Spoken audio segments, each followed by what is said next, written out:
We are live. All right, it's 7 o'clock. Today is Tuesday, March 1st, 2022. We're going to hereby call this meeting to order and begin with introductions. Let's start with Clark. Clark Nielsen. Chris Wynn. Nicole McDermott. Connie Burgess. Julie Jackson. Terry Bodden. Rich Nye. David Garrett.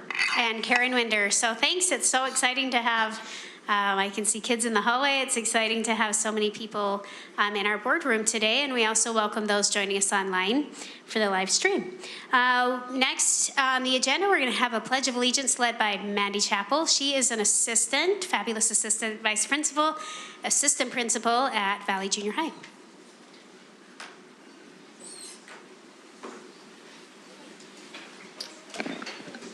All right, thank you. For those that aren't arising, please arise and we will go ahead and recite the Pledge of Allegiance.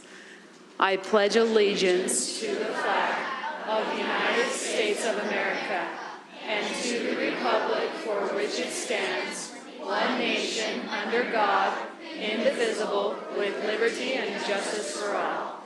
Thank you. Thanks, Mandy. I think I am probably joined by many to hear the awesome echo of the pledge out in the hallway from the kids. That warms my heart. Okay, we'll turn the time over to Ben to introduce our reverends. Board President, board members, superintendent, and administrators, we're so very pleased this evening to introduce a special performance from our students from William Penn Elementary, and to introduce our teacher is the principal from William Penn, Nicole Higgins.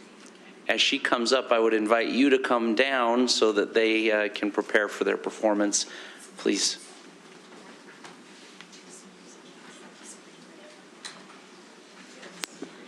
Awesome. You know, I walked in and I kind of had a mellow face. When I saw the kids, I just lit up. They're so cute, aren't they? I'm so lucky. I'm Nicole Higgins. I'm the lucky principal at William Penn Elementary. And we are so excited tonight to share with you a song from our school play, Willy Wonka Kids. The cast is comprised of students from our 5th grade. And the process for preparing for the play began in September with an arduous audition process for these kids with Miss Holly. Right, Miss Holly? Arduous. So under the direction of our dance specialist, Holly Burton, will you please come out, Holly? Give her a hand, please. She's amazing. She's amazing. Yes, thanks, kids. They love her. The students have practiced weekly to prepare for this yearly event, our school play. And so we invite all of you to come see the entire cast of Willy Wonka Kids this Thursday and Friday. We have show times at 5:30 and 7 o'clock. And so now for your enjoyment, I turn the time over to our 5th graders who are going to present I've Got a Golden Ticket from Willy Wonka Kids.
Here,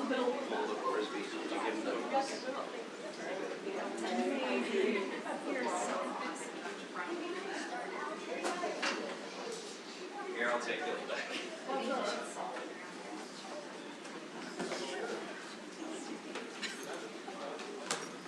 Oh, if that doesn't just warm everybody's hearts and welcome, just so cute, so good. It's so fun to see these events happening again in our school, in our schools. And so, yeah, please pass along our thanks. I think they're already out there, but that was absolutely wonderful.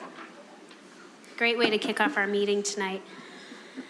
Okay, we're going to move next on to, we have 3 recognitions this evening, and we're going to turn the time over to Ben. The first one will be recognizing our school counselors. Before I turn the mic over to him, I can't speak highly enough of our school counselors and the amount of work that they do. And so we truly appreciate them. And then I'll leave it to Ben to introduce the following recognitions after that. Here we go. Just making sure this would pop up for us. Give me a second here and we will get it going. School counselors are first and foremost a student advocate. We make sure that we are available to help students with social issues, so relationships, friendships, and we help students with coping skills and creating emotional management plans to make sure that they are feeling safe and happy here at school. We also work with students, of course, with academics. So we just take a look and see how students are doing academically, and then we create a plan for the future. And then, most importantly to me, is we can provide support, whether that is connections to community resources, or it could even be you need clothes at home, or shoes, or food, or bedding, really anything that students need. We are the advocates for that here in the school.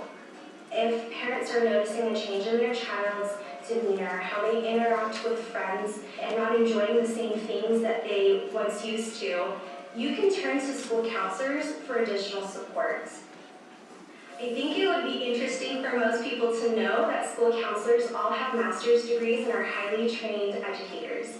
We all have licenses in school counseling, and many of us have additional licenses and certifications and endorsements. And we are the mental health experts here at our school. We do a lot here at school, and we are very well prepared for it. But we would love to hear from families to make sure that they feel supported.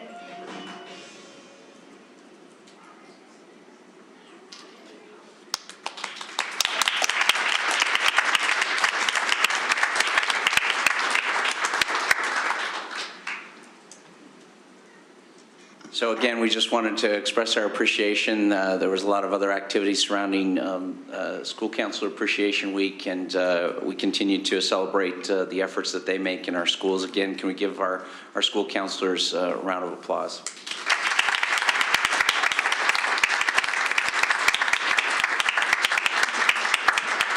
Go ahead and stand up. We know you're there.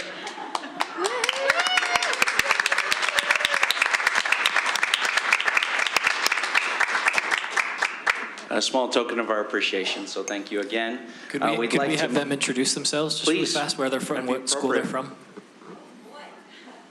Talk loud. Yeah, it'd actually be better. I always am sensitive to people listening online, and they cannot hear anything said in the boardroom. So if you'll come up here, we'd love to meet you, hear your name, and what school you're at. Sure. And while they come up, boy, if COVID's shown us anything, we need these high school counselors more than ever, right? Wow.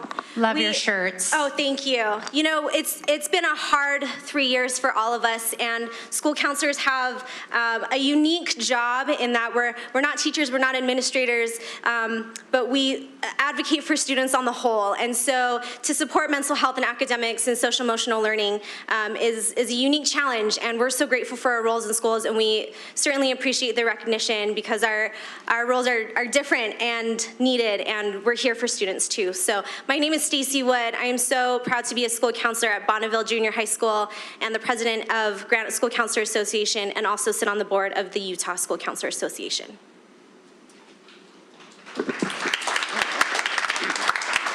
I'm Dan Goodmanson. I'm at Eisenhower Junior High, and I am the president-elect of the Granite School Counselor Association. I'm Sarah Jensen. I'm a school counselor at Bonneville Junior High, and I serve on the Granite School Counselor Association Board. I am Patricia Shea. I am a school counselor at Roosevelt Continuation School, and I am the Utah School Counselor Association President-elect.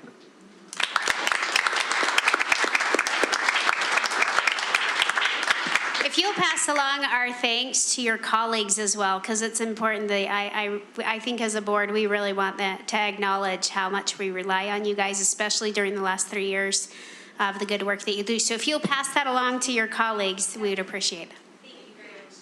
I think it might also be appropriate to recognize Judy Peterson, our director, who oversees our counselors. I don't think she can stand, but maybe she can wave.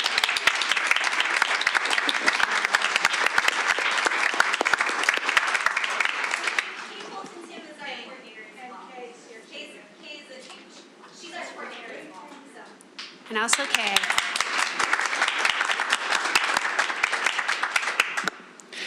For our next recognition, I wanted to invite James Taylor, who's our director of CTE, as well as Principal Mitch Nurden, to join us up here to recognize several outstanding students. Good evening, Superintendent, President Winder, and the members of the board. Grateful to be here with you this evening. I thought the reverence was very exciting, and we have some more exciting students to recognize this evening. It's my pleasure to introduce to you some U.S. Presidential Scholar nominees from our school district. Now, the Presidential Scholar program has been around since 1964. It was started as a presidential executive order that each year there's a number of students across the country that are recognized as presidential scholars, and these scholars represent the very best and brightest of high school students across the nation. And each state has an opportunity to nominate 5 students. That's all that gets nominated from the entire state of Utah. And we happen to have 2 of those scholars right here in Granite School District, represented as our CTE Presidential Scholars. And we're so proud of them. And I will share with you a little bit about them once we get them up here. If I could have Alan Moe and Christina Dong please join me up here.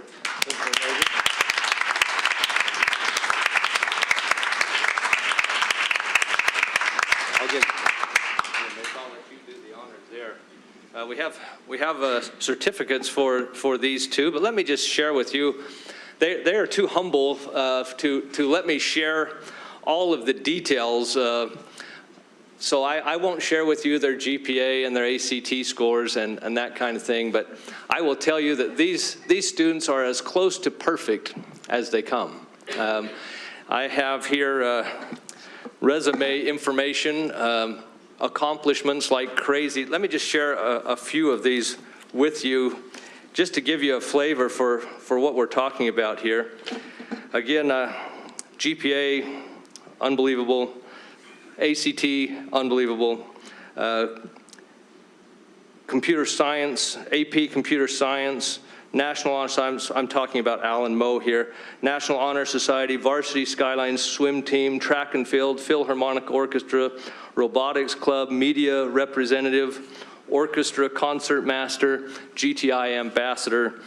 Anyway, I could spend the rest of the evening going on about this young man. Please. Alan Moe has missed 0 days since kindergarten.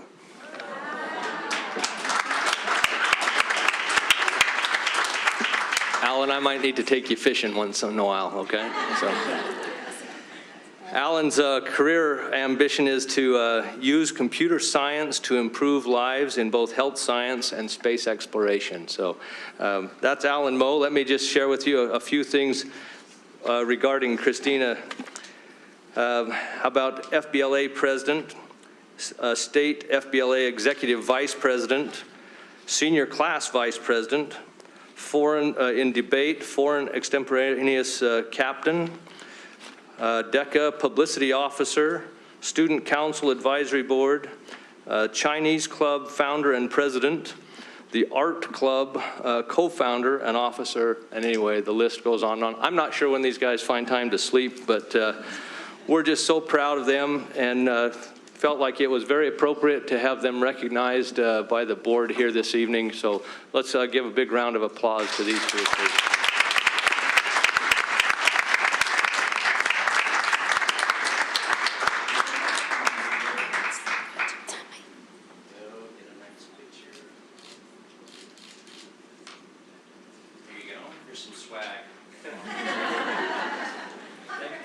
Now, I would also like the parents of these wonderful students, if you could please stand so that we can recognize your support.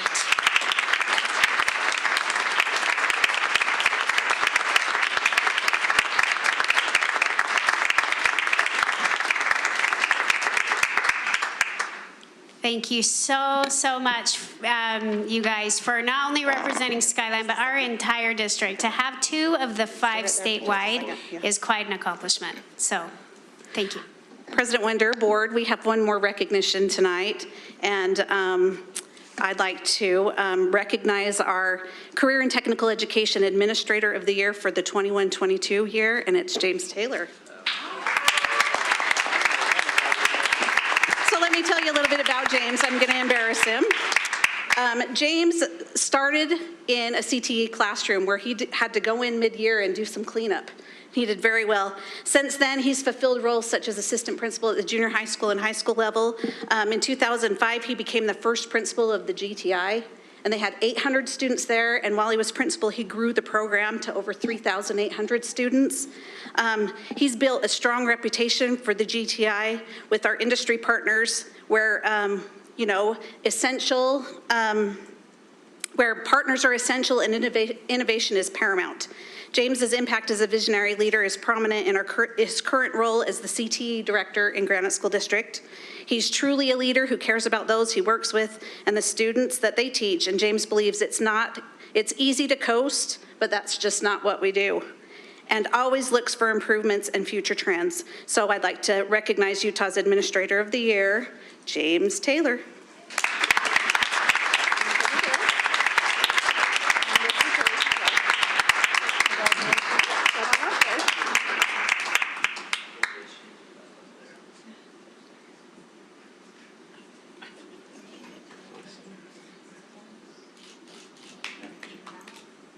Leslie, come get the picture. I know.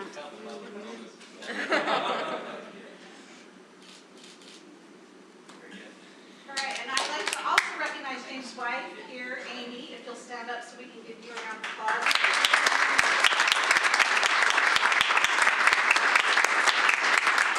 And one more just detail to note is that he will represent the state and region at the national levels. So congratulations. And this has been fun because James only thought he was here tonight to introduce our 2 fabulous students, and so this was a surprise to him. He had no idea this was coming. Maybe with his wife there, he might have been tipped off to something, I don't know. But anyway, James, thanks for all the work you do for Granite and just representing our district well. So thank you. Okay, next, are we done? We are done.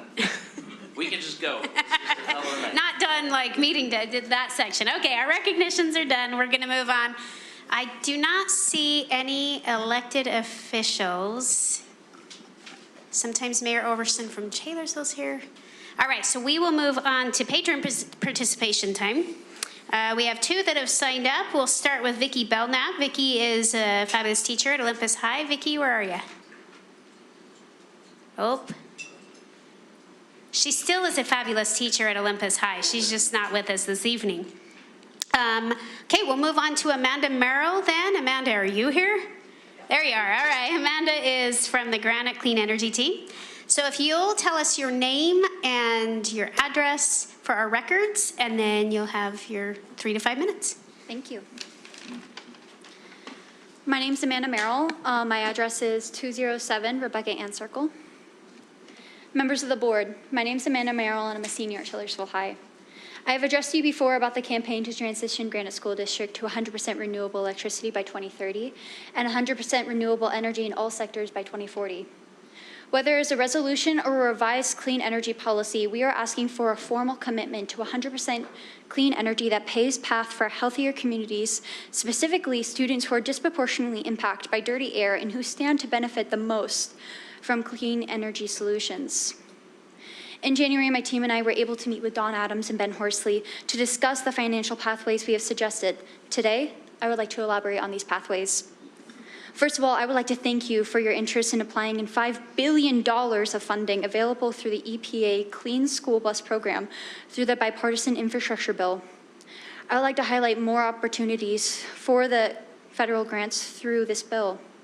The bill also includes $500 million for school buildings and equipment in schools nationwide. Priority will be given to low-income communities and communities with the greatest renovation and repair needs. This also includes $75 million in recycling programs. HB 411 is different from Rocky Mountain Power's Blue Skies energy blocks. Rocky Mountain Power's Blue Skies program allows residential and commercial customers to purchase renewable energy credits, which allows customers, including Granite School District, to offset all or part of their electricity use with renewable energy credits. Purchasing RECs does not actually allow the district to power schools with renewable energy. They would be metaphorically offsetting their fossil fuel impact by supporting solar and wind farms in other states in the western U.S. HB 411, or the Community Renewable Energy Program, allows Rocky Mountain Power customers in Utah to actually purchase clean electricity through local power grids. The program provides a framework for communities such as Salt Lake County to work with unities to develop low-cost renewable energy sources. The Community Renewable Energy Program is governed by Utah state law and administrative rules. The district would automatically be enrolled in this program and can opt out. While it's true that purchase power agreements and tax-exempt leases do accumulate interest, it is worth taking into account the rising cost of traditional energy. The price of solar has fallen 70% since 2010 and is expected to continue to decline. Meanwhile, coal costs have increased 50% in the same period of time. If current energy trends continue, the increasing cost of coal-based energy will exceed the traditional cost of interest on a PPA or TELP. Furthermore, by purchasing a lease-to-own agreement, the school district will automatically go years without paying for electricity on certain buildings. On-site battery storage can also help reduce costs by storing energy during peak times. Energy-saving contracts are when a third-party developer designs, retrofits, and installs clean energy technologies. A portion of the money saved by new technologies is given back to the company, and a portion of the money is given back to the district. This can lead to significant cost savings. Every agreement is different, and we encourage you to reach out to a Department of Energy certified companies for more details. It is not our intention to tell the district which one of these many options would best suit Granite's needs. We are also aware no single entity will cover the whole cost of a project on this scale. We strongly encourage you to utilize many of the options we have provided. Thank you for your time. I look forward to speaking to you soon. I provided with you an updated financial pathways document. Please reach out to me with any questions regarding this information. Thank you. Thank you, Amanda.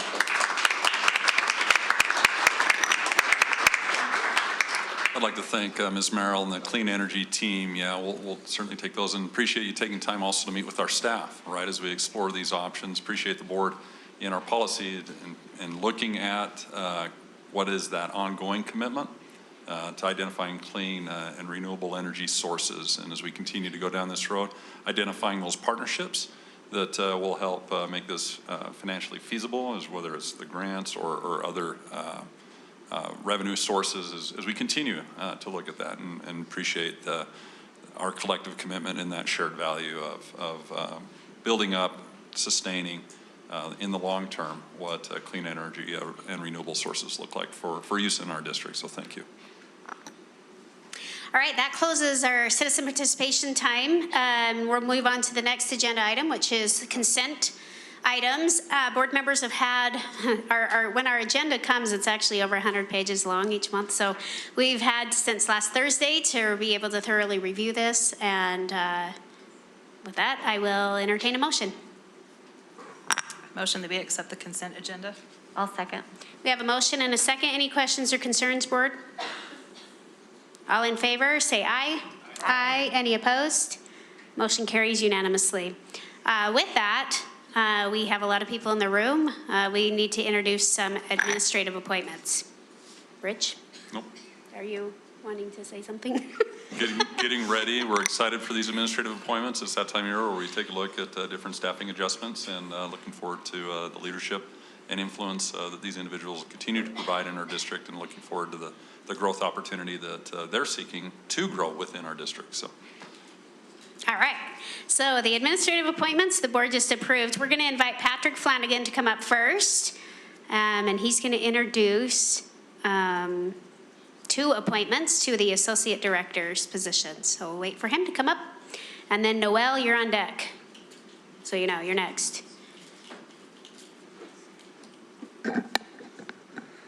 Board and superintendency, it's a pleasure to be here tonight to visit with you.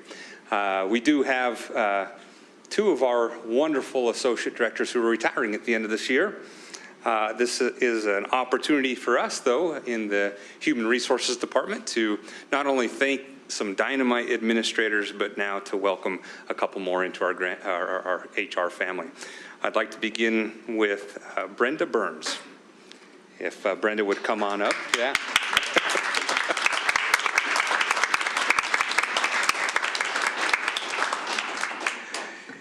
I'll give you just a rundown on Brenda so you get an idea who she is, and then we'll give her an opportunity to introduce any family that she might have here with her tonight. Brenda will be taking the place of Joe Crawley, who will be retiring at the end of this year as the Associate Director of HR over classified employees. Brenda began her career in Granite as a teacher at West Valley Elementary School in 2006. A few years later, fast forward, she became an intern assistant principal at Eisenhower Junior High.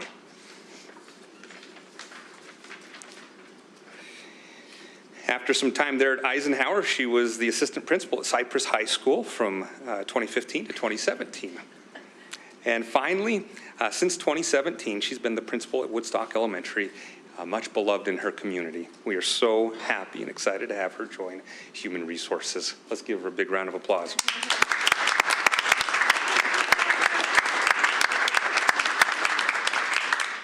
Thank you so much. I'm so excited for this opportunity. I love Granite, and I want to find the best people to work with our kiddos. So I'm super excited about my new appointment. And I have my cute husband, Brett, and my two kids, Justin and Tori, and my daddy. Hey, stand up. That's part stand of up, the deal. my cute family. There you go. Aren't they cute? There you go. Thank you.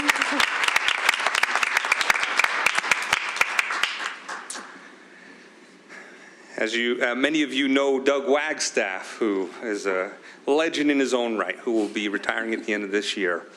And so Cte Timothy will be taking his spot as Associate Director over Retirement and Evaluation. Cte Timothy, if you come on down.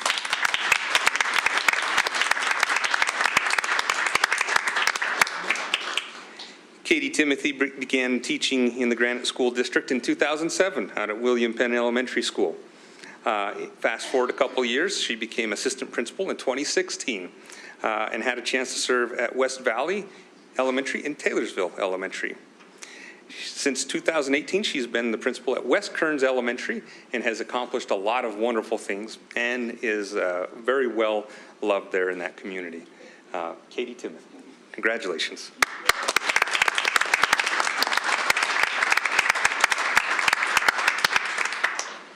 Thank you so much to the board and the superintendency. I can't say I'm just so excited about this position and excited about the opportunity to serve in this capacity.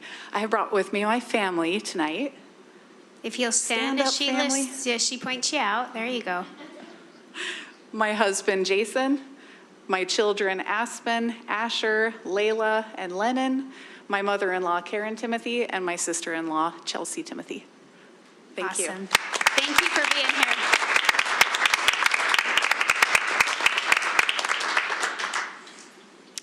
Patrick Flanagan's our HR manager. Just I forgot to introduce your title. And then Noelle is our she's in our curriculum and instruction.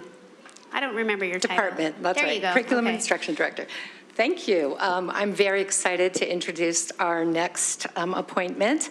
As you know, Karen Gregory has been with us for many years and she's retiring us. We're very sad to see her leave, but I think she leaves a strong legacy in literacy and we're very excited to extend that legacy with someone who has graced our presence for 22 years as a teacher. Rebecca Monson, Becky Monson. Come on up, Becky.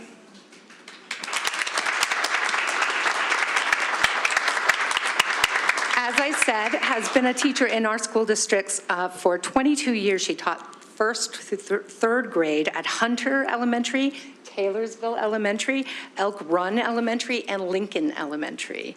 And then she decided to pursue school administration. She entered into our Emerging Leaders Academy, which has been a really great opportunity for teachers who want to move into school administration, and she flourished in that role.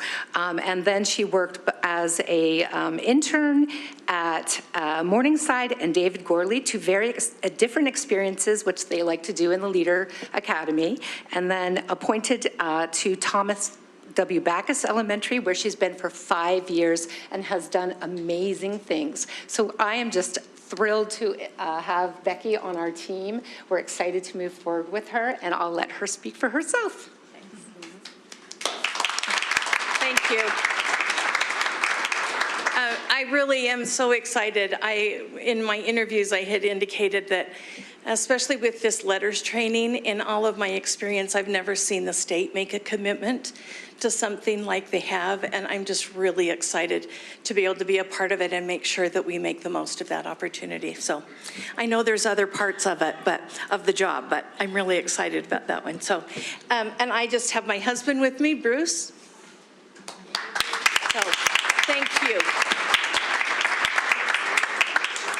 All right, Leslie Bell, Assistant Superintendent over Student Learning and Support, has one appointment to announce.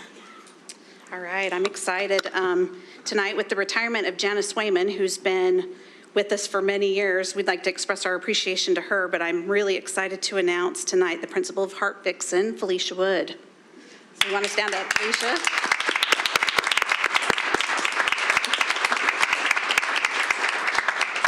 All right, Felicia began her career as a social worker in Granite School District in 2009, and she also attended our Emerging Leaders Academy. And then in 2019, we appointed her as an intern in our schools in Granite. But for the last couple of years, she's been an assistant principal in Salt Lake District, and we are so excited to have her back home again in Granite as the principal of Hart Vixen.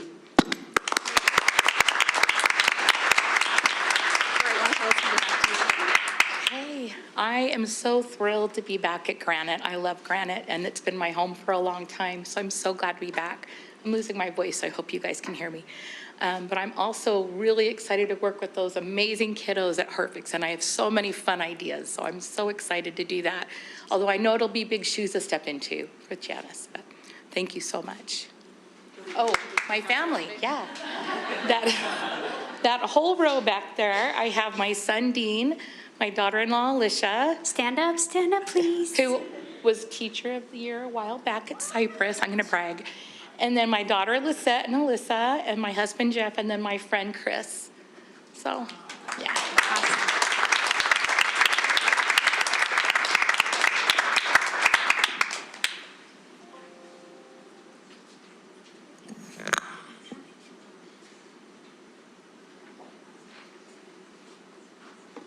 John, I forgot to introduce you, dude. I'm sorry. I'm slacking on the job. That's So all right. this is John Hober, an assistant superintendent over school leadership and improvement, and he has multiple appointments to announce. You have two. Or two. I kind of like to say this is More kind of than a one. bittersweet evening. I would like to say I wish people would stop retiring, because every time we have all these retirements, I lose really good principals that end up going in these positions. But we are happy for you and for your growth, and we're looking forward to see what you'll do in your next positions. I have two to announce this evening. First, I'd like to introduce to you Cindy Dunn. Cindy, if you could come forward.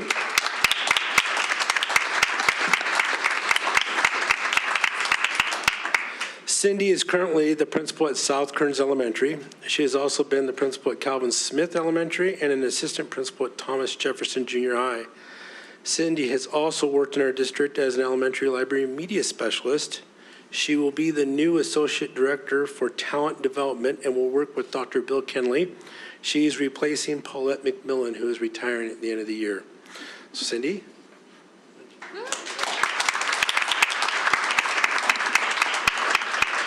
And I am thrilled to have this position. I was in the first cohort of ELA participants and have progressed through and seen the amazing things that can be done through this position. And so I am just humbled and thrilled.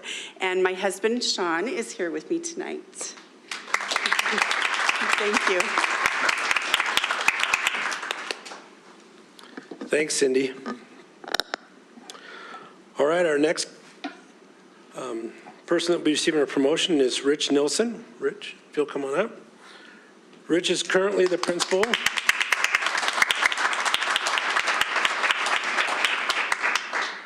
Rich is currently serving as the principal of Valley Junior High.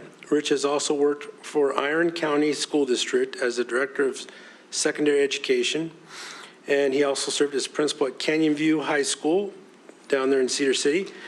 He worked for Granite previously as a school technology specialist and taught math for several years. So he was with Granite, left, went to Iron, and we stole him back. And so we're glad to have him back. Rich will be a secondary director for my division in school leadership and improvement. He will be replacing Dr. Garrett Muse, who will also be retiring at the end of the year.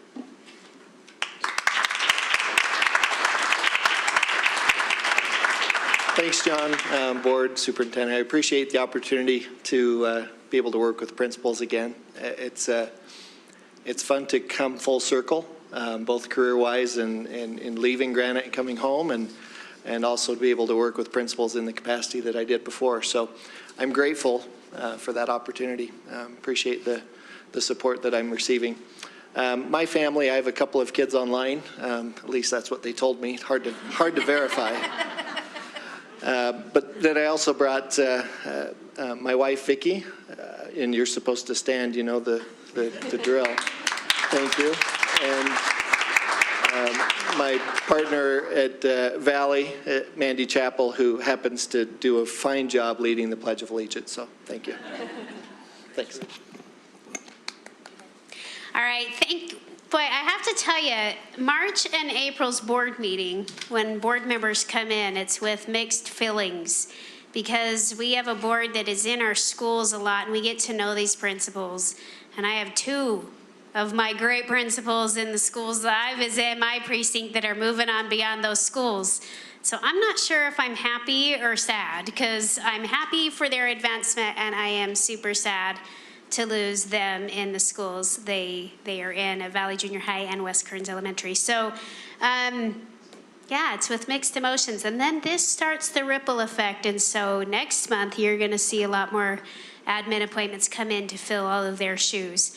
And so I just want to mention that. It's exciting and kind of nerve-wracking for at the same time for us as board members because we don't choose who goes to each school. And so we sit back and wait to see who's coming to our schools, so it's exciting. Okay, that is consent. We have only one action item. It happens to be a final action item. On our agenda tonight, it's Article VC 15, Student Data Privacy Protection. We're going to invite Doug Larson to come up and talk about this with us. Board members, thank you. This policy was presented last month to the board.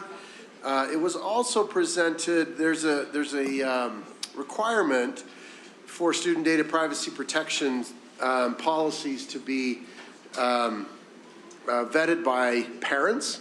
And so we took the opportunity to send this policy to our district community council so that parents could also provide their input on the policy. We did have a parent who did so. The policy has not been changed from last month. Again, the policy is, for the most part, a rewrite of statutory language. These are requirements regarding student data privacy protection, including the protection of students from being made to disclose information that is personal or private, as well as safeguarding the information that we in our schools and our district maintain on behalf of students. So if you have any questions about the policy, I'm happy to respond. All right, we'll open it up for discussion. Board members, do you have any questions? Nicole? I just wanted to make a comment, and I talked to Doug about this earlier. As teachers, we go through the training every year. We have our crucial policies that we have to pass off. And I just made the comment as I was looking through this that I know that this is the state training that we get. It's the state video that we watch, and some people watch it at twice the speed. But just saying. But I looked at this part and I said, I don't know that I really understood that as a teacher, and I think we've had this. So I just want to, I expressed this to Doug, but I just want to express it openly in board meeting as well to everybody. The part it's on C, that's C, protection of pupil rights. And it talks about what we can and can't take a survey of without having parental permission. And then on number 3, it says restrictions detailed above shall also apply within the curriculum of other school activities unless prior written consent of the student's parent has been obtained. And that does apply to classroom teachers being able to ask anything about the A, B, C, D, E, F, G, or H of the prior paragraph, if you guys look at that. For my part, I feel like we need to be very clear with teachers on that, because we've seen some teachers kind of step over that line, and if we can do our very best to make sure that they understand this policy, that would be great, so that we don't have any teachers getting in trouble. I don't want this to be buried in the policy. I think it needs to be brought specifically to their attention so we don't have that. So that was just my comment, and hopefully we can make sure. I know Doug said that little part, the part especially specifically about sexual gender-based behavior, orientation, or attitudes as part of that was added in, and that's something very specific that we need to make sure teachers, because I don't want teachers getting anything over this. So anyway, that's all. And I might mention that I spoke to Nicole about this, that we are making a few modifications this year to our critical policies training. And one of the things that was identified was this very thing, that we make sure that we have very clear language with respect to teacher obligations and responsibilities, with respect to them soliciting information from students in the classroom. So we'll make sure and put some additional language in the training for that. I also liked the fact that it allows parents, that's what it says there, to allow parents to see what the curriculum that the teachers have. That's right. And I think that's very well, and I wish parents understood that they could do that. Right. Yeah, that's actually been in the law for some time. As much as there's been a lot of conversation about that in the legislative session and other states as well, that's been a part of the law for some time. Doug, back to Nicole's point, I hope that information will also explain the nuances to teachers of how they can support kids in the things that the names they want to have used, and sure. the pronouns that they know, the ways that we can make them feel comfortable while still abiding by the policy and the law. Yeah. Because I think that's really important. Otherwise, a teacher feels scared to do that at all when there is a way for us to do that for our students. Right. Yeah, and a companion policy that speaks to that is our prohibition of discrimination harassment policy, where we've actually included a specific section related to making appropriate accommodations for students. And so we do that on a case-by-case basis, and we do that with the help and support of family members, and that's how we've always approached that issue, and will continue to do so. Any other questions, comments, concerns? If not, then I'll wait for a motion. I make a motion that we approve Article VC 15 student data privacy protection. I'll second. So we have a motion and a second on the table to approve as a final action item the approval of Article VC 15 Student Data Privacy Protection Policy. Any further comments or questions? All in favor say aye. Aye. Any opposed? Motion carries unanimously. Thank you. Thanks, Doug. All right, we will move on to our superintendent, Dr. Nye.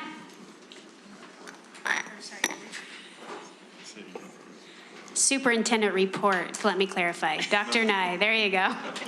It's all good, understood. Thanks, Board President. Thanks, Board. Just a few things on our radar. One, as we talked about the legislative updates and different bills being passed, different bills not being passed, I think it's an important reminder that as we think about how the legislative session has gone, it's more important for us to focus on the bills that do pass rather than summing up the whole of all bills presented.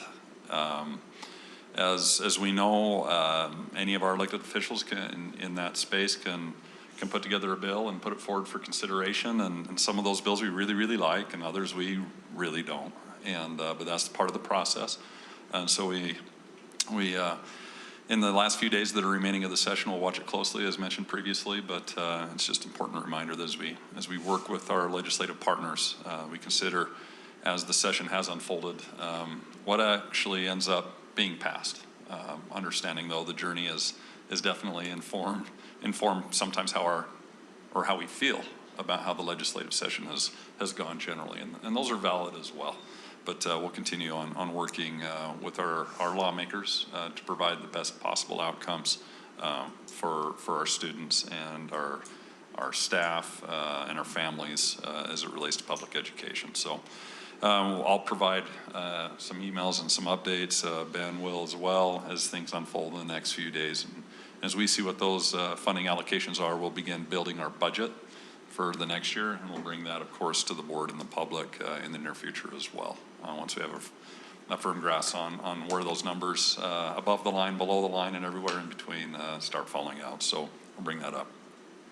I just wanted to make mention there's been some question, not confusion at the moment, question regarding some of the COVID-19 updates as it pertains to some of the CDC guidelines that have been released.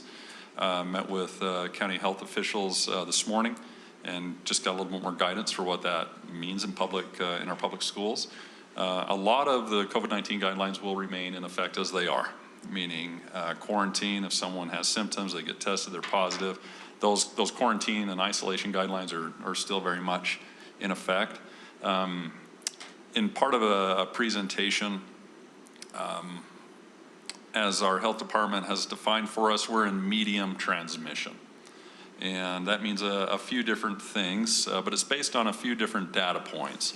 And I'll just highlight a couple of those in brief, but the 7-day average percent positivity is down 31% over this time, the previous 7 days. The 7-day average number of people tested is down 16%. 14-day case rate is down 36%. 7-day ICU. So as we think about the hospitals, this is also informing what is the capacity of our healthcare facilities to treat COVID patients. But the 7-day ICU COVID utilization is down 17%. 7-day COVID non-ICU hospital utilization is down 24%. And so that brings us down into the medium transmission rates and also what the hospitalization rate looks like. 80% of the ICU beds are occupied in the state. 20% of those, though, are COVID patients. So 20% involved with COVID patients. As far as in Salt Lake County, there's been 19 hospitalizations per day in the last 2 weeks. 2 weeks ago, though, that was 34 per day. So you can see, in addition to the incidences of COVID-19 transmission, the effects on the hospitals have also decreased. Again, in terms of what that means in medium transmission, part of the CDC guidelines the Salt Lake County Health Department has extended to us involves still highlighting the use of vaccinations to be fully vaccinated and get the boost there where applicable.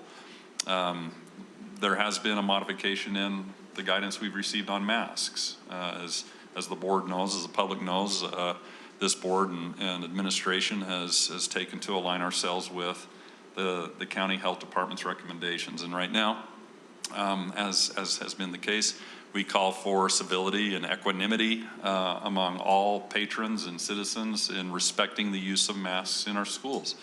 Per this medium transmission, though, there's no expectation, or before there was a strongly recommend that everyone that visits our schools, our school campuses do mask. That has been essentially lifted, suggesting that those that might be compromised or be at high risk would certainly still strongly encourage that. But again, we as a district will make masks available to any family that would like them. We have plenty of them. I'm looking at Dunn just to see inventory. We're still okay.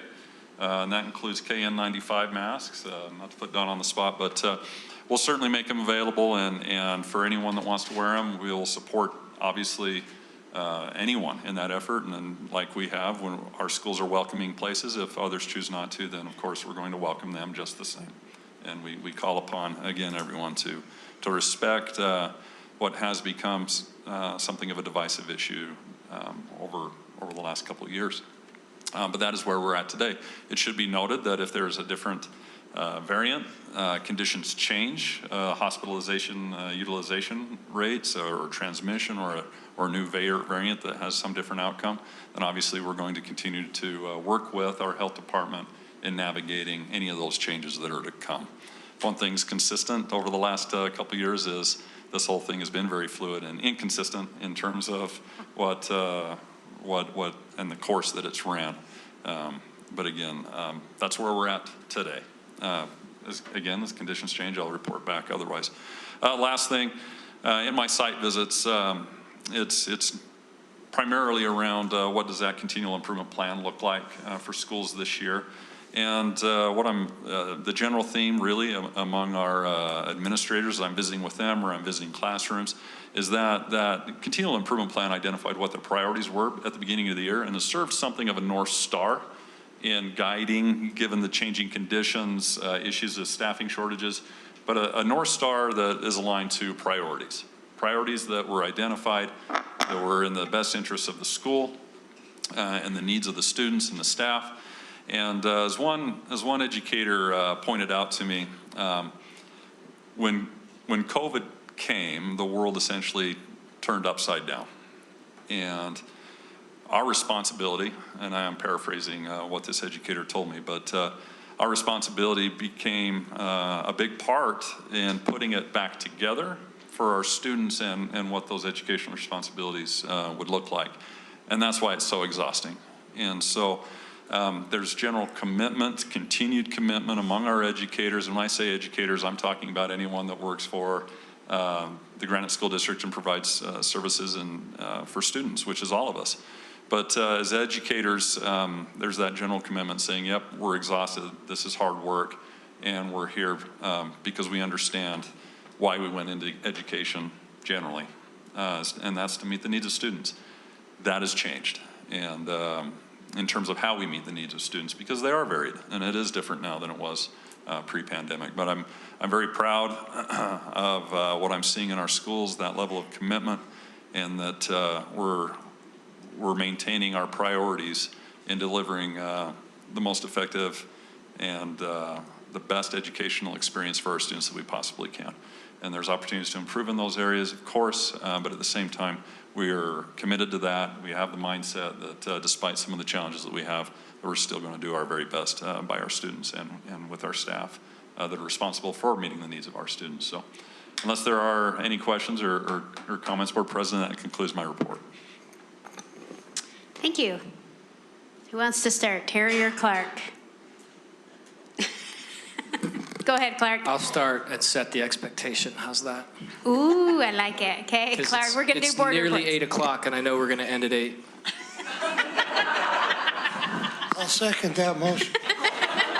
Yeah, put that in the notes. Now, I've had a chance to visit a lot of schools over the last several weeks, and it's been a great opportunity to chat with patrons and teachers and administrators and counselors, and I want to add my my gratitude and my respect to our school counselors in relation to the recognition that we had for them tonight. And I appreciate very much the use of the word advocate to describe those counselors. I think it's very appropriate. And I'm especially grateful to those counselors that also serve on community councils, because they bring a great perspective that I think is very valuable to those councils. I also want to thank Rich for his representation of our students and our families with the legislature, but at the same time being out in our schools, and one day being up on the Hill and the very next day being in a community council meeting with John Welborn to solicit and listen to feedback from patrons and community council members. Lastly, I just want to reiterate my gratitude, I guess, for lack of a better word, for people's willingness to provide feedback. I was in a community council meeting, one of many over these last few weeks, and it came up that my cell phone number is on the website, and that came as a surprise to a few people in that meeting. To some it did not, but to some it did, and I guess I just want to be very candid in that I'm sincere in my desire to receive feedback from the patrons and from the constituents that I represent in my precinct, and look forward to many more of those conversations, whether it be by email or by cell phone. Thanks. I think you look at mine and write your notes. Do you do that? I think I just got accused of being a cheater in a school board meeting, which is not true, Chris. It's not true. It's not true. But I do have some similarities. I do have, first of all, I would like to sincerely thank our counselors and social workers in our schools. They're a vital role that cannot be underestimated. I've worked directly with a couple of the schools in my network, and they're tireless. They work so hard to make sure our students are succeeding and can get the supports that they need. And the supports are different at every school, I've decided. It's not any school looks the same, but there's so many needs that they provide that no one else can, and it's super, super neat to see. I was invited to a faith-based, multi-faith conference in my community, and I got to hear from Pamela Atkinson, and she is a homeless and refugee guru in our state. She's amazing. But she made a comment that the more she finds out about different faiths in our state and different people, that we have a lot more in common than not. And I feel like that's so true in our schools. We are all, really at heart, we're all coming together for the greater good, and I've seen it in the community councils meetings that I've attended lately, that, everyone's needs are a little different, but we're all on the same boat, and we're all trying to get to the same goal.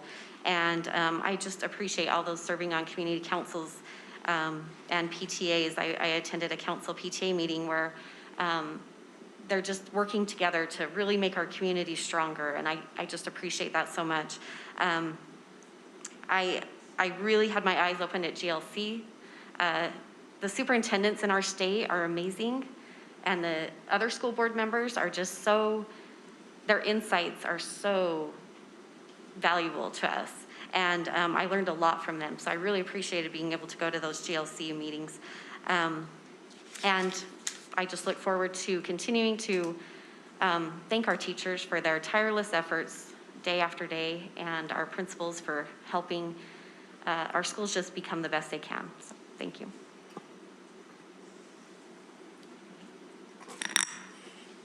I think Chris cheated off of me, so just kidding.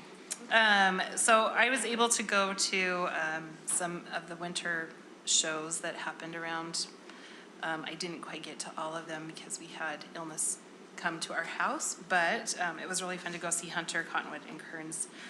And I'm looking forward to some more. The junior highs I know are kind of gearing up for that, so it's all fun to go see that and see the hard work, because especially these kids that we saw tonight, you just get, how much work, how heart and soul they put into this. So just kudos to those teachers who put in a lot of extra work for that as well.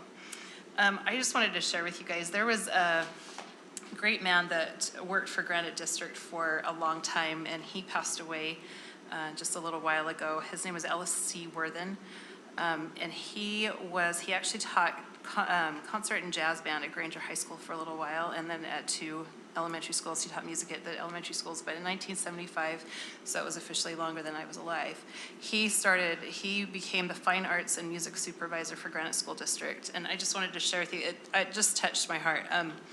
His most cherished experiences were the performances and tours with the Granite Youth Symphony over 22 years. So he worked with the district for 22 years. The tours he took place in 23 states, 2 provinces of Canada, including performances at the Kennedy Center and Carnegie Hall. That was kind of his baby, was to start the Granite Youth Symphony, but he impacted a lot of lives, and mine included, but there's a lot of teachers even in this district who are choir and band and orchestra teachers who were impacted by that man. He was a fierce advocate for the arts. I know that I came down when I was doing a paper as an undergraduate, and we came down to talk to Dr. Worthen and said, what do you have for us, advocacy?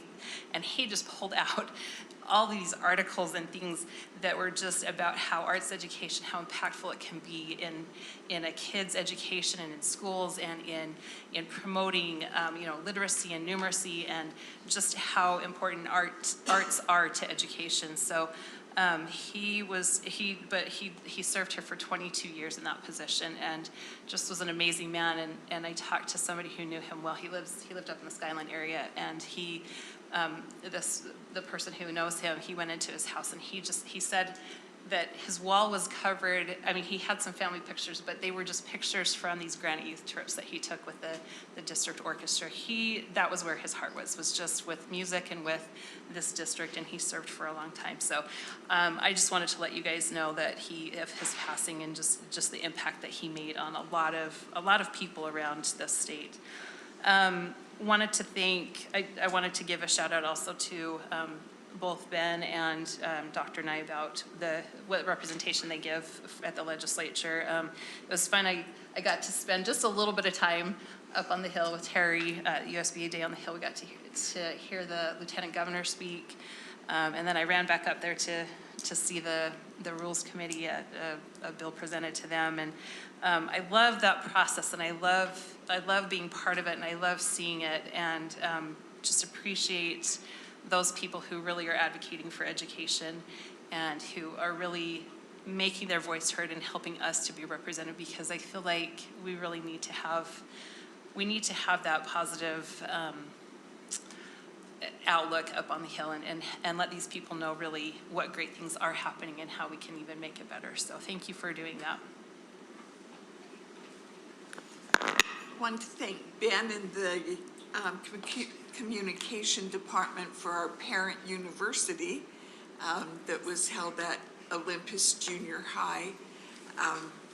They had 4 classes that a choice of 2 of 4 classes where you could learn and further help us as parents. I've also enjoyed going to the school community councils where the boundary planning and boundaries are talking so much to these community councils. Thanks to the people on the legislature and Dr. Nye and Ben also. Hunter High did a wonderful play that I was able to see and enjoyed that. I don't remember names. I never remember names. Thanks. I wanted to make sure and thank Steve Hogan and Gaina Breeze and Ben Horsley for they've been at so many community council meetings, and I feel like I've been at a lot of them, but I haven't been to all of the ones they've been to. And it's been a joy to listen to these communities come together and want to problem solve. And I just wanted to send the same message Clark sent, that we received the feedback and the ideas with great gratitude. We do not feel like they are a bother, and often people send and say, I'm sorry to bother you, and I just want to be like, no, thank you so much for sending this feedback. We really want it. We appreciate you engaging in it all and caring about it with us, because we need that help. I wanted to just highlight that we finally figured out how to get me to be a substitute teacher. And I just want to note that it required not receiving any funds. Like I don't want anyone to think there's a conflict of interest going on here. But so last week I got to substitute as a second grade teacher at Plymouth Elementary, and a couple of takeaways I wanted to tell you. First of all, I ate lunch with the students, and my lunch was delicious. It was sloppy joes, and I was nervous. And it was so delicious. And it was on a whole wheat roll, and there was fresh vegetables, and there was an apple and a milk, and I was so delighted. And I'm walking and I'm talking to all of the kids as I'm getting there, and I sit down and take a couple of bites, and they blow a whistle and say, it's time to go to recess. And I said to the kid next to me, I hardly got to eat my lunch. And he said, you can't talk or you're gonna be hungry. So I'm just saying, those educators, those kids know, and that kid probably watched me sitting down and said, she better shut her trap or she's gonna be hungry. And the other experience I wanted to highlight from that was that I taught them about the 4 elements of a story, and then they had to write a story. And so they all did this, and one girl comes up to me and she's drawn a picture of her story, and then underneath it, it's just like scribbles, like she hasn't formed any letters. And I said, oh, tell me about your story. And she proceeds to tell me her story. And she has all 4 elements of her story in her story. So she has learned the material, right? There's another girl right after who comes up and hands me 5 pages of story with every spelling correct and big words. And I looked at them and said, that's right, you two are in the same classroom. That is just such a hard thing for our teachers. And I just wanted to highlight how much I appreciate the expertise and the logistics that it takes to meet the needs of both of those students in the same classroom. And I wanted to just say, whatever we can do to champion your efforts, we want to do. So thank you for them. And tomorrow I'm subbing at Kennedy Junior in the severe special ed classroom. So we'll see how that goes. All right. Just want to thank Rich and Ben for their work at the legislature. And I know often I'm very critical of our legislators, but as I've been up there a couple of times, they have amazing tasks to perform as legislators. They have to balance an awful lot, not just education, but all the needs of all the people in the state of Utah. And so I want to recognize them and thank them for their efforts. I think it's easy to criticize, of which I do a good job of, but it's also, I think, important to recognize the monumental task that is before them. And I think every one of them honestly try to do the best that they can. So I want to recognize them for that. Also, the 30-year recognition we had the opportunity to go to today to recognize a couple of teachers at Granger High. I'm looking forward to others. These people do amazing jobs, and we're so blessed to be with them. Started attending some community councils, and it's a great partnership. Parents and teachers have to look out for what's best for students. So I appreciate those efforts. And just again, remind you, next Wednesday, March 9th, the USBA regional meeting. It really is a good meeting where they review and go over things that have happened. And so we encourage you to, if you can be there, to attend. Usually goes about an hour to an hour and a half, and they feed you. So thank you. All right, thank you. I also had the opportunity to do the 30-year recognition. Connie, Terry, and I were at Granger High today, and we had 2 teachers we were recognizing. One couldn't be there, unfortunately, but we had a good time recognizing one who had actually taught for 32 years. We're a little behind with COVID, but we are working hard to catch up to get back to those 30-year recognitions. And I just look back, I'll spare you the facts, but I Googled a few things about 1992, the cost of a house, the cost of a car, the cost of a gallon of gas or a loaf of bread, and those things, and just to see how the world around us has changed in those 30 years, and just think of the educational shifts, everything that is just so incredibly different than when these teachers were learning to be teachers. And yet they're resilient, and they're flexible, and we've hopefully supported them and brought them along, and just the amazing changes they've had to deal with, and they just do such a good job in adapting and being there for our kids. And so that was kind of one of my messages today. A lot of talk on legislature. Of course, we have Champion Rich and Ben that are excellent advocates for us on the Hill. I echo what Terry says. They do. I see it from a very different lens, the legislature. And they are good people. They might not vote how we always want to vote, but they do have a balancing act, and they're dealing with a lot of stuff. And we've had some bills go our way, and we've had some bills not go our way, but let's try to be positive and focus on the good things coming our way as we move forward. I had a good opportunity to visit out at one of our schools, Gorley Elementary. I went into the 2nd grade classroom, and I just walked around actually, and then I would kneel down next to the desks, and I asked one student who was just working on her little iPad, and I said, "What you working on?" And she goes, "Oh, it's this program." And she went so fast, clicking, and if you click here, you do this assignment. If you click here, and I said, "Oh, so you have free time to do?" I couldn't even keep up. I was like, "What page are you on?" And these guys are so proficient, and they were just doing such a good job working independently, but yet still learning. She was able to, it was fill in the blank with the word, and the word was spelled three different ways, and which one's appropriate. And it was amazing. I kneeled down next to this other little boy, and I said, "Hey, what's your favorite part of school?" And he sat for just like a split second, and he goes, "The food." And I kind of thought, all right, and a couple different thoughts. I was like, you know what, we have pretty decent food. Julie, your experience is good, right? We have food, and guess what? We have awesome nutrition workers that work so hard, and lunch managers to make sure that good food is, but that our food is good. Both of my kids actually take school lunch, so there you go, and they tell me.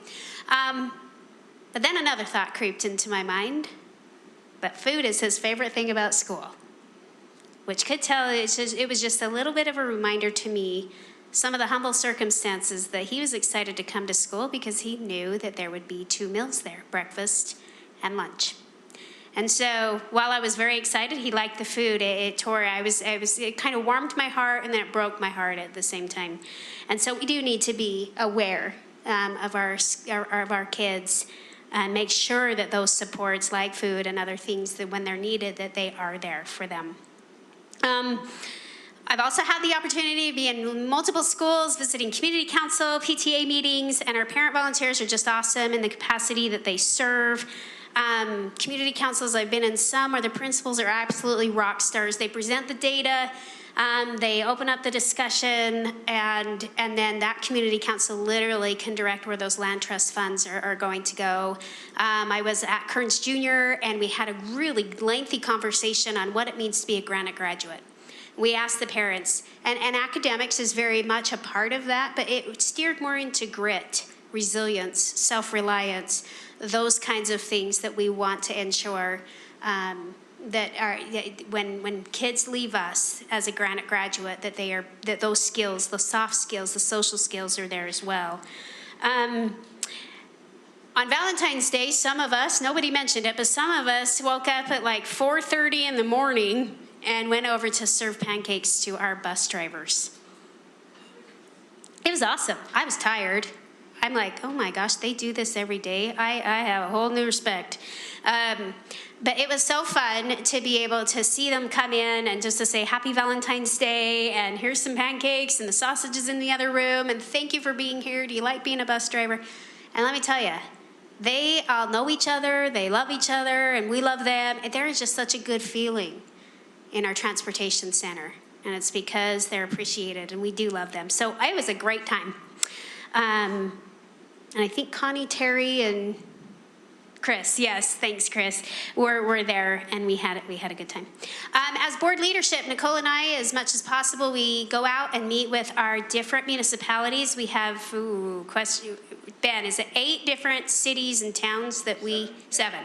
So they're, with different cities, east to west, we go and do a yearly check-in, and we see what their concerns are and how much that maybe they want to partner with us and what opportunities there are to partner together with the city and towns, because we serve the same people. Our constituency are one and the same, combined with those cities and towns.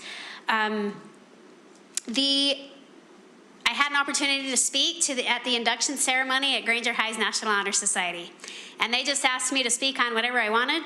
And so I decided to speak on the voice that we listen to the most. And most of them were thinking, I asked them to think about the voice that they think about, that they hear the most, that encourages them the most, that they listen to the most. And of course, I have a couple saying, my mom. I'm like, that is a great answer. But then later on, I said, actually, the voice that we listen to the most is our own. And that we talk to ourselves every day, all day long. And sometimes it's just mundane things, right? It's routine. I got to do this. Here's my checklist, da-da-da-da. But other times it's more important things, saying, I feel so dumb today. Instead of, I can do hard things even when it's hard. And those are 2 different thoughts. And so it was hopefully if I could have just helped one student realize that sometimes how we talk to ourselves shape our actions. And that we need to be careful with the negativity that seems to come all too easy, and then try to rewrite that message to a positive message in our own mind. I can't do it is very different. I can't do it because it's too hard is very different than I can do it. I'm going to try my best even if it is hard. And so it was an honor to be able to speak to them. Let me read my notes real quick. I went out of order, which is really not conducive to me being quick. I think that is all of my comments. Just want to thank everyone for hanging with us through this night. And it is past 8 o'clock. Sorry, Terry. But that's okay. We're still going to adjourn. I know. Terry always likes a short meeting, but I'll entertain a motion to adjourn. I move we adjourn the meeting. I second that. We have a motion and a second on the table to adjourn. All in favor say aye. Aye. Thanks, everyone. Thanks for joining online, too.